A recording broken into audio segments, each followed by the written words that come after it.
दोस्तों, घूमने आया था पहाड़, किंतु हो गई दुर्घटना। बड़ी दुर्घटना।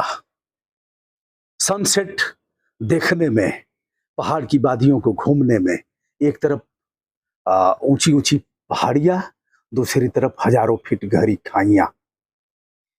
ब्रेक फेल हो गया, गाड़ी का संतुलन बिगड़ा, ड्राइवर संभाल नहीं पाया और गाड़ी चली गई सैकड़ों फीट नीचे।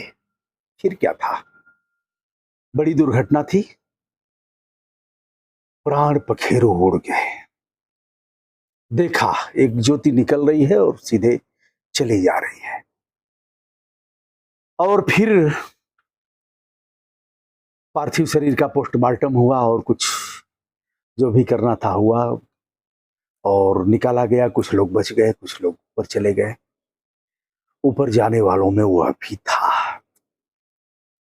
जैसे ही ऊपर जाता है, देखता है इंद्र ने उसका स्वागत किया और पूछा, इस बैग में क्या है?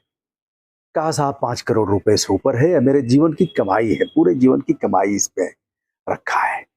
इंद्र ने कहा, ठीक है, यहां लाकर की व्यवस्था है, जमा कर दो और यह बार कोड है। इशारा किया, सारे पैसे लाकर में सुरक्षित रख दिए गए। एक रसीद मिल गई। यमराज से भी सामना हुआ। एक रूम अलॉट कर दिया गया और रूम में कहा गया कि इसमें फिलहाल रहो और यहाँ घूम लो, देख लो। कुछ अच्छे कर्म रहे होंगे जिससे इंद्र से भी मुलाकात हुई और यमराज ने भी कुछ किया नहीं। भैंसा भी बंधा हुआ था और बड़ी बड़ी मूछें थी। यमराज के कुछ सदस्य थे जो जाकर के लोगों को ले आते थे। बहरहाल मैं आ गया था मृत्युलोक में। वो आ गया था, मैं तो अभी आपके सामने हूं। उसके बाद क्या हुआ दोस्तों? बड़ी मजेदार कहानी है, इसको ध्यान से सुनिएगा, आपके काम की है। मृत्युलोक कैसा होता है? लाकर में पैसे जमा हो गए, रसीद मिल गई और फिर घूमने टहलने की भी आजादी थी। घूमने के लिए निकला तो वहां माल थी, स्वर्गलोक का माल। माल स्वर्गलोक का माल में घूमने गया। बहुत चीजें खाने पीने की सब थी और ऐशो आराम की चीजें थी।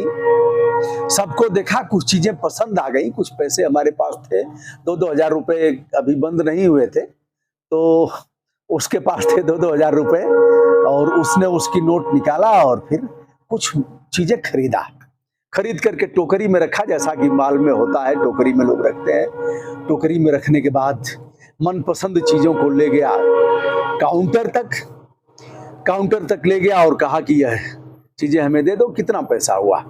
2-2 हजार के नोट निकाले। काउंटर पर बैठा हुआ काउंटर मैन हमारी तरफ देखा और कहा, यह नोट यहां नहीं चलते। हमने कहा, क्यों? अभी 2 हजार के तो चल ही रहे हैं। उसने कहा, अभी तो 2 हजार के चल ही रहे हैं, क्या दिक्कत हो गई? अभी बंद नहीं हुआ, केवल घोषणा हुई है।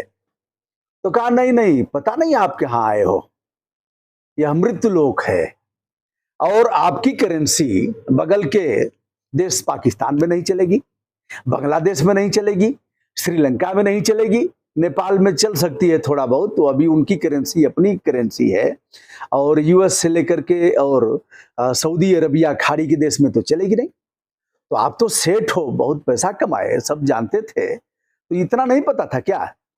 यहाँ दूसरी करेंसी चलती है। कहा कि हम इंद्र से मुलाकात करके आए हैं और हम जाकर के वहां शिकायत करेंगे। कहा, कोई बात नहीं सर, आप जाकर के शिकायत करिए।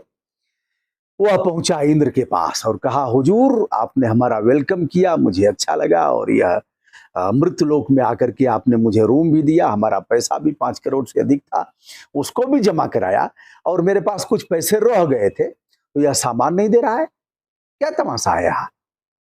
इंद्र ने कहा कि यहां उसने ठीक कहा, यहां आपकी करेंसी नहीं चलेगी।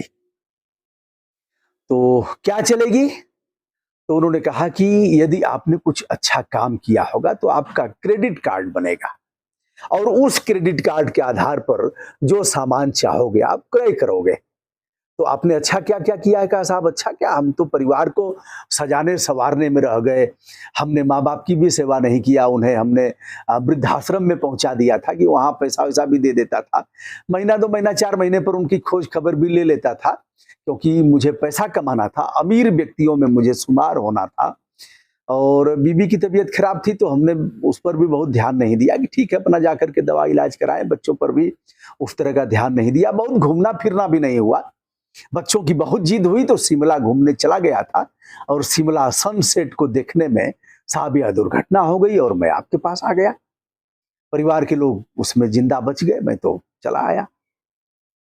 तो यह था, हमने अथक परिश्रम किया, बहुत पैसे कमाने की होड़ थी, बहुत से लोगों को पीछे छोड़ करके मैं आगे निकल गया था। हमारे दादा बैलगाड़ी पर चलते थे, हमारे पास अच्छे 4 पहिया हैं, 4 व्हीलर हैं, लग्जरी वाहन है, जहाज से भी यदा कदा आना जाना होता है, पैसे का बिस्तर बना करके उस पर सोता था। इंद्र ने कहा वह सब काम नहीं आएगा। अच्छा काम क्या किया है?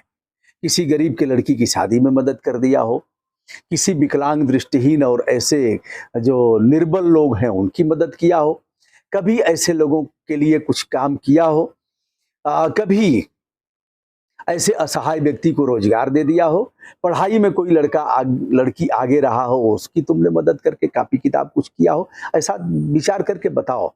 तो नहीं साहब ऐसा तो मैंने सोचा भी नहीं, कभी ऐसा सोचने की फुर्सत भी नहीं, होड़ थी पैसा कमाने की। फिर इंद्र ने कहा तुम्हारा क्रेडिट कार्ड बनेगा कैसे? अब तो तुम ऐसे ही जो भी चाहोगे, कुछ भी चाहोगे वह हो नहीं पाएगा, कुछ दिनों बाद तुम्हें उस नरक में ठेल दिया जाएगा। वह लगा रोने, चिघाड़ मार करके कहा मुझे पता नहीं था कैसे भी होता है, पैसे की चकाचौंध ने मुझे अंधा बना दिया था, मैंने उस दुनिया को जाना ही नहीं जिसमें नैतिकता, मानवीय धर्म और इस प्रकार दूसरों के दुख बांटने की बात कही गई हो। मैं तो इससे पूर्णतया अनजान था। हे देवराज इंद्र हमारी रक्षा करिए। देवराज इंद्र ने कहा अब यह तो सब जानते थे, तुम किसी कथा वार्ता में भी नहीं गए, किसी सज्जन लोगों के साथ बैठे भी नहीं, भीख मांगने वाला कोई आता था, ठीक है अगर कुछ काम करने वाला है भीख मांग रहा है तो खराब बात है, लेकिन अगर एकदम असहाय है, वह कुछ कर नहीं सकता, केवल और केवल भिक्षाटन पर ही उसका जीवन आधारित है, तो तुमने उसको भी 10 पैसा नहीं दिया, तो तुम्हारा क्रेडिट कार्ड बनेगा नहीं और हम तुम्हारे साथ क्या कर सकते हैं। बहुत रोया गिड़गिड़ाया, इंद्र के पैर पकड़ लिया, कहा एक अवसर हमें दे दो, एक बार, केवल एक बार, उसके बाद कोई शिकायत का मौका नहीं मिलेगा। इंद्र ने कहा सोच समझ करके कह रहे हो? तो उसने कहा हाँ सोच समझ के ही कह रहा हूं। इंद्र ने कहा तथास्तु, और इसी के साथ नींद टूट जाती है, और वह सपना बहुत भयानक था। नींद टूटने के बाद इस सपने को सोच करके उसने क्या किया होगा कृपया बताइएगा। क्या ऐसे सपने आपके सामने भी कभी आए हैं? इसका भी उल्लेख करिएगा। सपने से क्या सीख मिलती है इसको भी बताने के लिए हम आपसे अनुरोध करते हैं। सपना अपना नहीं होता, लेकिन कभी कभी सपने भी सच होते हैं और सपना देखने की भी आवश्यकता होती है। अब उसकी नींद टूट गई थी, आगे उसने क्या किया? विनम्रता के साथ आपके विचार सादर आमंत्रित किए जाते हैं। ऐसा आपके साथ ना हो, हमारे साथ ना हो, किंतु ऐसा हो इसके पहले ही जग जाने की आवश्यकता है। नमस्कार, प्रणाम।